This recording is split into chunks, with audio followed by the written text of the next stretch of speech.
জয় গুরু। পরম পূজ্য শ্রী শ্রী ঠাকুরের রাতুল চরণে শতকোটি প্রণাম জানিয়ে আজ সত্যানুসরণ থেকে দ্বিতীয় পর্যায়ের সূচনা করছি। সংকোচই দুঃখ আর প্রসারণই সুখ। যাতে হৃদয়ে দুর্বলতা আসে, ভয় আসে, তাতেই আনন্দের খাকতি, আর তাই দুঃখ। চাওয়াটা না পাওয়াই দুঃখ। কিছু চেয়েও না, সব অবস্থায় রাজি থাকো, দুঃখ তোমার কি করবে? দুঃখ কারো প্রকৃতিগত নয় কো, তাকে ইচ্ছে করলেই তাড়িয়ে দেওয়া যেতে পারে। পরম পিতার কাছে প্রার্থনা করো তোমার ইচ্ছাই মঙ্গল।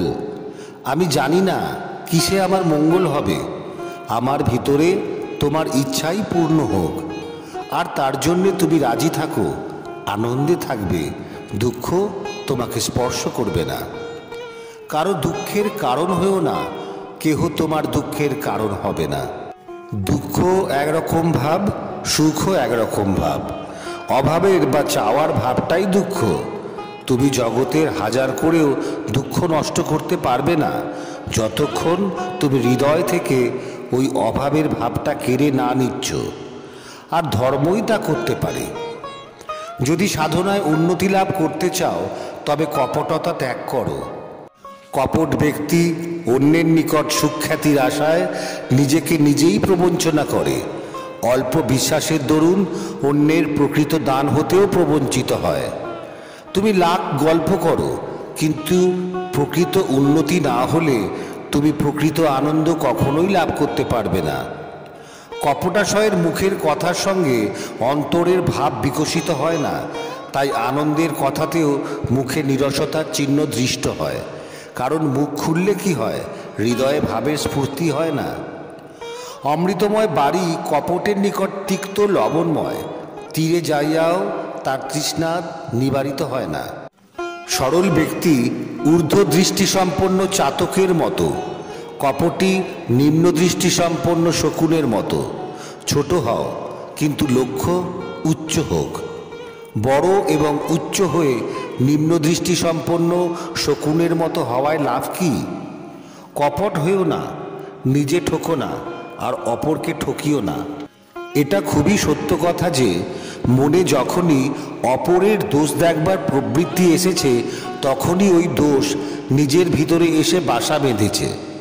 তখনই কাল বিলম্ব না করে ওই পাপ প্রবৃত্তি ভেঙে চুড়ে ঝেঁটিয়ে সাফ করে দিলে তবে নিস্তার, নইলে সব নষ্ট হয়ে যাবে। তোমার নজর যদি অন্যের কেবল কুই দেখে, তবে তুমি কখনোই কাউকে ভালোবাসতে পারবে না। আর যে সৎ দেখতে পারে না, সে কখনোই সৎ হয় না। তোমার মন যত নির্মল হবে, তোমার চক্ষু তত নির্মল হবে, আর জগৎটা তোমার নিকট নির্মল হয়ে ভেসে উঠবে।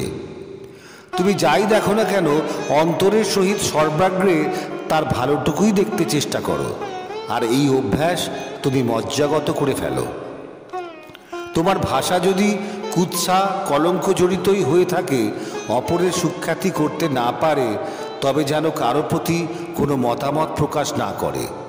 আর মনে মনে তুমি নিজ স্বভাবকে ঘৃণা করতে চেষ্টা করো এবং ভবিষ্যতে কুৎসা নরক ত্যাগ করতে দৃঢ় প্রতিজ্ঞ হও। পরনিন্দা করাই পরের দোষ কুড়িয়ে নিয়ে নিজে কলঙ্কিত হওয়া, আর পরের সুখ্যাতি করা অভ্যাসে নিজের স্বভাব অজ্ঞাতসারে ভালো হয়ে পড়ে। তাই বলে কোনো স্বার্থবুদ্ধি নিয়ে অন্যের সুখ্যাতি করতে নেই, সে তো খোসামোদ। সেক্ষেত্রে মন মুখ প্রায়ই এক থাকে না, সেটা কিন্তু বড়ই খারাপ, আর তাতে নিজের স্বাধীন মত প্রকাশের শক্তি হারিয়ে যায়। যার উপর যা কিছু সব দাঁড়িয়ে আছে তাই ধর্ম, আর তিনিই পরম পুরুষ। ধর্ম কখনো বহু হয় না, ধর্ম একই, আর তার কোনো প্রকার নেই। মত বহু হতে পারে, এমনকি যত মানুষ তত মত হতে পারে, কিন্তু তাই বলে ধর্ম বহু হতে পারে না। হিন্দু ধর্ম, মুসলমান ধর্ম, খ্রিস্টান ধর্ম, বৌদ্ধ ধর্ম ইত্যাদি কথা আমার মতে ভুল, বরং ওসবগুলি মত। কোনো মতের সঙ্গে কোনো মতের প্রকৃতপক্ষে কোনো বিরোধ নেই।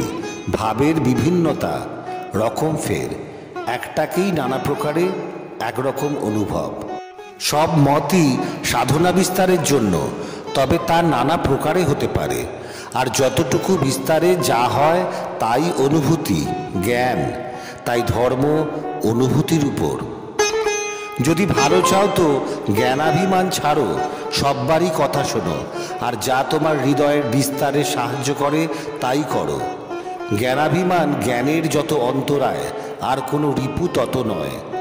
যদি শিক্ষা দিতে চাও তবে কখনোই শিক্ষক হতে চেও না। আমি শিক্ষক, এই অহংকারই কাউকে শিখতে দেয় না। অহংকে যত দূরে রাখবে তোমার জ্ঞানের বা দর্শনের পাল্লা তত বিস্তার হবে। অহংটা যখনই মিলিয়ে যায়, জীব তখনই সর্বগুণসম্পন্ন নির্গুণ হয়। শ্রী শ্রী ঠাকুরের এই অমৃত নির্দেশগুলি যদি আপনাদের ভালো লেগে থাকে তাহলে লাইক, শেয়ার এবং কমেন্ট করতে ভুলবেন না।